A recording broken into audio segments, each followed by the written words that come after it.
Just how triggering are our phones when it comes to dopamine? Okay, great question. We often hear that, that social media getting dopamine hit after dopamine hit. When we first get on social media for the first time or after a long period of time, the amount of dopamine that's released we think is quite substantial.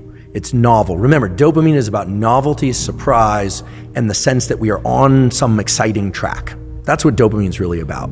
It puts us into states of readiness, anticipation, looking, seeking, etc., almost always for things outside the confines of our skin. Just to contrast it maybe for a bit more of a future discussion, serotonin does the opposite. When there's a lot of serotonin in our brain and body, typically it makes us feel satisfied, sated, and more quiescent, comfortable with what we have in our own immediate sphere and within us, right? The comfort of a good meal, the food you have. Dopamine is about go, go, go. If you look at somebody who's high on cocaine or methamphetamine, it's all about pursuit, because that's a very dopaminergic drug. You look at somebody who's taken a drug, and I'm not suggesting people do this, but it really ramps up serotonin. Let's say a selective serotonin reuptake inhibitor, Prozac, Zoloft, etc.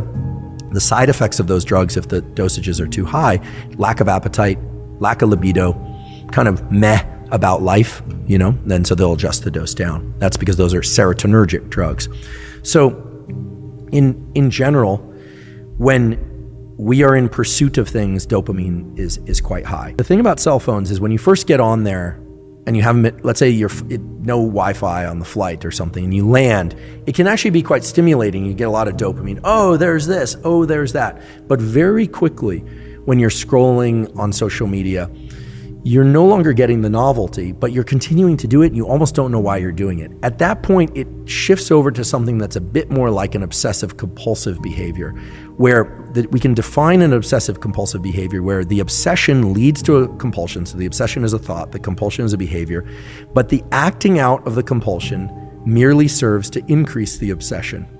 Right? This is very different than being obsessed with food or obsessed with cleanliness. There's no payoff. Right, exactly. There's no anxiety relief by carrying out the compulsion.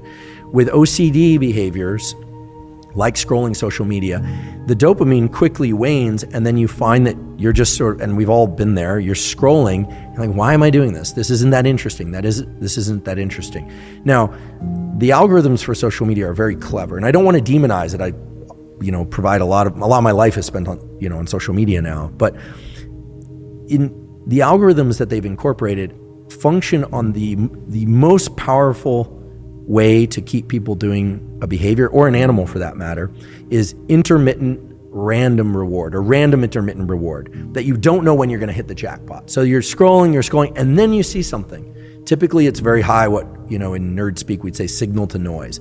So if you're reading some interesting things, this came out in the news, and then it's all of a sudden a riot, or a person that is base jumping off a building, or, for people that are scrolling, looking at bodies or something like that, live bodies. Hopefully people aren't looking at dead bodies. But look, if something's very tragic, then that has this gravitational pull.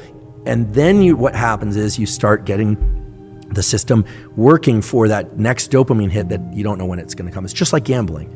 So I look at social media as initially being very dopaminergic, driving reward, surprise, and excitement, but very quickly transitioning to something more like OCD and the kinds of behaviors where it looks, if we were to look at ourselves through the lens of an experiment, like we would an animal experiment, we think that animal is sick. If you saw an animal digging in the corner, looking for a bone, the dog is looking,